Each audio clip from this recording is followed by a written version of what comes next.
আমরা তো কেউ ঘটনাটাকে সমর্থন করছি না, যে কোনো ঘটনায় যে কোনো ধর্মের ওপরেই হোক না কেন আমরা সেটাকে সমর্থন করি না। এটা জিওআই মানে government of India can take up the matter with the Bangladesh government. এটা বোথ দ্য কান্ট্রিজ কথা বলতে পারে। বাংলাদেশে ইসকনকে নিষিদ্ধ করার আবেদন খারিজ করল সে দেশের হাইকোর্ট। মনিরুজ্জামান নামে এক আইনজীবী বাংলাদেশের হাইকোর্টে তার আবেদনে বলেন, ইসকনকে নিষিদ্ধ করতে স্বতঃপ্রণোদিতভাবে নির্দেশ দেওয়া হোক। শুনানিতে এদিন বিচারপতি ফরাহ মাহবুব এবং বিচারপতি দেবাশিস রায়চৌধুরীর বেঞ্চে বাংলাদেশের deputy attorney general Mohammad Asaduddin দাবি করেন, সরকার সর্বোচ্চ অগ্রাধিকার দিয়ে পদক্ষেপ করছে। পুলিশ 3টি মামলা দায়ের করেছে।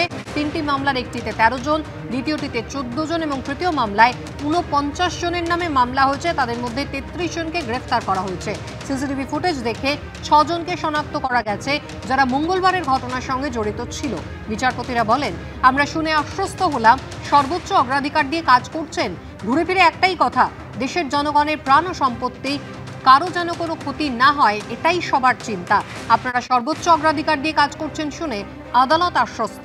ইসকনকে নিষিদ্ধ করার দাবিতে সওয়াল করে আইনজীবী মনিরুদ্দিন বলেন, 10টি রাষ্ট্রে ইসকন নিষিদ্ধ, এদের কার্যক্রম খুবই বিশৃঙ্খল ও উচ্ছৃঙ্খল। তখন বাংলাদেশ হাইকোর্টের 2 বিচারপতি বলেন, রাষ্ট্র সর্বোচ্চ অগ্রাধিকার দিয়ে বিষয়টি দেখছে বলে জানিয়েছেন ডেপুটি অ্যাটর্নি জেনারেল। সুতরাং এই মুহূর্তে আদালতের হস্তক্ষেপ প্রয়োজন নেই। আমরা খুব চিন্তায় ছিলাম। So this is a welcome, মতলব এটা খুব রাহতের খবর কি অ্যাটলিস্ট গভর্নমেন্ট যে ব্যানের চেষ্টা করছিল ওটা এখন হাইকোর্ট দ্বারা খারিজ হয়ে গেছে। ইসকনের সন্ন্যাসী গ্রেফতার হয়েছিলেন সোমবার, আর তারপর গতকাল মুখ খুললেন মমতা বন্দ্যোপাধ্যায়। পাল্টা সমালোচনায় সরব হয়েছেন বিজেপি সাংসদ শ্রমিক ভট্টাচার্য।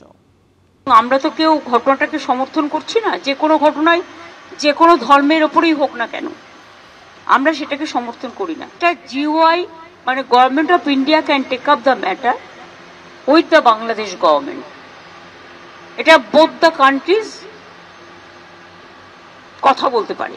তাদের ভোট চাই, সংখ্যালঘুর ভোট।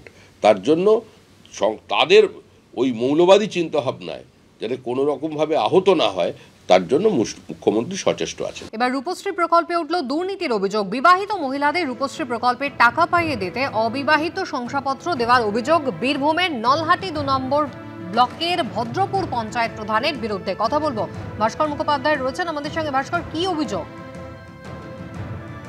এখন যেটা অভিযোগ উঠেছে যে রূপশ্রী প্রকল্পে ব্যাপক দুর্নীতির অভিযোগ উঠেছে এবং এখানে অভিযোগ হচ্ছে যে যারা বিবাহিত তাদের অবিবাহিত দেখিয়ে শংসাপত্র দিয়েছেন তৃণমূলের প্রধান, এবং এই অভিযোগের ভিত্তিতেই গতকাল জেলা শাসক বিধান দাস এবং জেলা পুলিশ সুপার রাজনারায়ণ মুখোপাধ্যায়ের কাছে গ্রামবাসীদের এক অংশ অভিযোগ করেছে। এবং এই ঘটনাটি ঘটেছে নলহাটি 2 নম্বর ব্লকে ভদ্রপুর পঞ্চায়েতে, এবং সেখানে পঞ্চায়েতের বাসিন্দাদের অভিযোগ যে এখানে দীর্ঘদিন ধরে দুর্নীতি হচ্ছে এবং সম্প্রতি অর্থাৎ এই বছর দেড়েকের মধ্যে প্রায় 20 জনকে এই রূপশ্রী প্রকল্পে টাকা পাইয়ে দেওয়া হয়েছে। তারা প্রত্যেকেই বিবাহিত এবং এদেরকে অবিবাহিত দেখানো হয়েছে, এমনকি নিমন্ত্রণের যে কার্ড সে কার্ডও ছাপানো হয়েছে এবং কার্ড ছাপিয়ে এই দুর্নীতি করেছে এবং দুর্নীতির সঙ্গে পঞ্চায়েত প্রধান জড়িত রয়েছেন। কারণ তাদের অভিযোগ যে তৃণমূল পঞ্চায়েত প্রধান যেহেতু শংসাপত্র দিয়েছেন তাই সেক্ষেত্রে পুরো দায়িত্বটা তার, এবং এই পুরো বিষয়টি খতিয়ে দেখা, অর্থাৎ তারা বিবাহিত অবিবাহিত এই বিষয়টি খতিয়ে দেখার দায়িত্ব ছিল তার উপর, এবং সেগুলো দেখে এগুলো দেওয়া হয়েছে এবং এখানে কাটমানি না হয়েছে বলে তারা অভিযোগ করেছে। এবং তার পরিপ্রেক্ষিতেই প্রথমে তারা বিডিওর কাছে অভিযোগ দায়ের করে এবং গতকাল তারা জেলা শাসক এবং জেলা পুলিশ সুপারের কাছে অভিযোগ করে।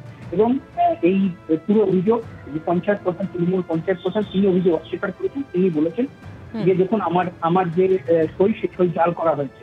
এবং অন্যদিকে জেলা শাসক বিধান রায় জানিয়েছেন যে বিষয়টি খুবই গুরুত্বপূর্ণ, যে অভিযোগ আমরা পেয়েছি পুরো বিষয়টি খতিয়ে দেখব। কিন্তু অভিযোগ যে